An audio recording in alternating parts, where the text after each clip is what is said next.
wasiirka wasaaradda arrimaha dibadda Soomaaliland Professor Yaasiin Xaaji Maxamuud Xiir Faratoon ayaa si adag ugu jawaabay madaxweynaha ismaamulka Soomaalida Itoobiya Mudane Mustafa Cagjar kaasi oo sheegay in gudaha Soomaaliland ku sugan xubno ka tirsan urur argagixiso oo qaraxyo ka abaabulaya deegaanada ay kamid tahay Soomaaliland si ay qaraxyadaas uga fuliyaan gudaha dalka Itoobiya madaxweynaha ayaa sidan sheegay mar uu safiirka Itoobiya u fadhiya dalka Mareykanka uu booqasho ku tagay ismaamulka Soomaalida ee Itoobiya wasiirka wasaaradda arrimaha dibadda Soomaaliland Professor Yaasiin Xaaji Maxamuud Xiir Faratoon oo telefishinka bulsho ugu waramay khadka telefoonka isagoo ku sugan magaalada Nairobi ayaa ugu horeynba wasiirka oo aan la yeeshay waraysi dheer oo dhinacyo badan taabanaya waxaan weydiiyay in xukuumadda Soomaaliland wax ka og tahay in gudaha Soomaaliland xubno argagixisay ay ka abaabulayaan qaraxyo ay la beegsadaan oo laga fuliyo gudaha dalka Itoobiya wasiirku waxa uu ku jawaabay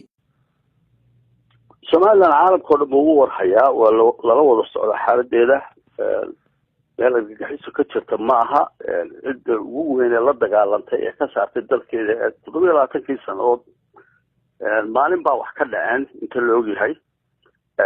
caalamkuna wuu la socdaa marka qofkii isagu arrimaha ka hadla waa qof uu dee mataqaana ujeeda kale ama si kale ay ka noqotay marka arrintaasu khalad u dhacday iyo bareer u dhacday tay u dhacdayba waxaan u aragnaa inay arrin aan meesha ku jirin ay tahay oo khaldan wasiir laakiin adigu sidaad arkaan la isbarbar dhigo maamulka Soomaaliyeed ee Jubaland iyo xukuumadda Soomaaliland oo madaxweynuhu isbarbar dhigo ujeedada arrintaas ay lahayd ma garan karo wax la isbarbar dhigi karo maaha dalkuna waa caalamkuna dee waa ogyahay Soomaaliland argagixis kama jirto marka waxaan u arnaa in bareediya khaladkay ahaydba iyo waxa leeyahay kala uga dhacdayba waa arrin khalad oo baan u arag ugu dambeyntii safiirka Mareykanka arrintaasi uu madaxweynuhu sheegay warqad ma u gudbisay wasaaraddaadu ay ku sheegayso in aan arrintaas waxba ka jirin arrinta dawladdu waa ka hadashay si badan oo laga hadlay marka waa ama waraaqo iyo hadal iyo mid walba iyo si kale oo loo wada hadlay waanu gudbiyay waanu ka hadalnay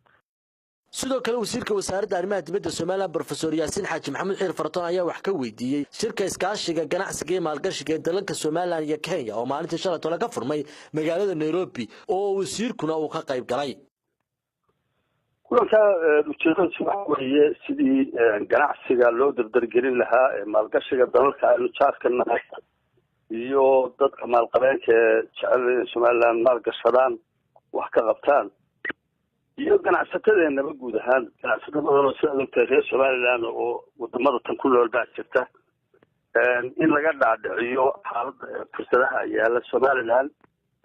oo marka ay dalka yimaadaan oo maalgashi ku sameystaan oo shaqo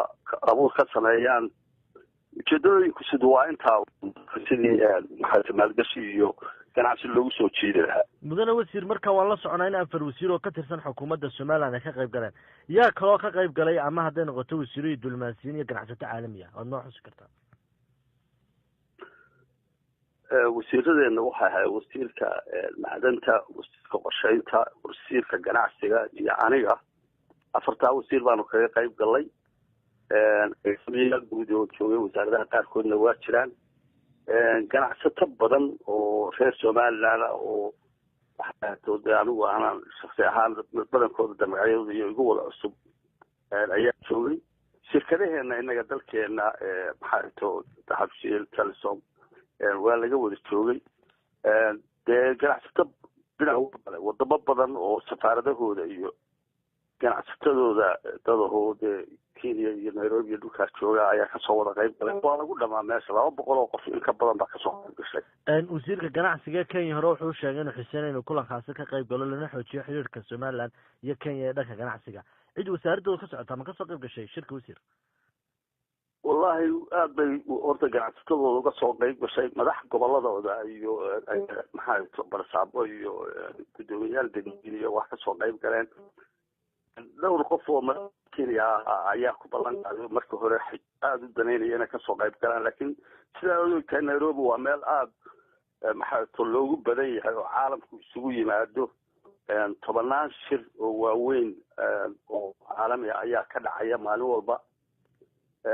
oo ama jimciyada qurmaha ka dhaxayso ama wadamadaba guud ahaanba ha ahaatee marka dadkii markii hore shirka ka soo qayb gali lahaa intooda badan waa wada mashquuleen wayba duuleen oo wadamo kale u duuleen oo shirar kale caalami ayay oo awalba dee dalkooda u qorshaysnaa inay ka qayb galaan bay noqotay sidaa darteed ma suurtagelin luqmaan maxamed farax bulsha TV hargeysa.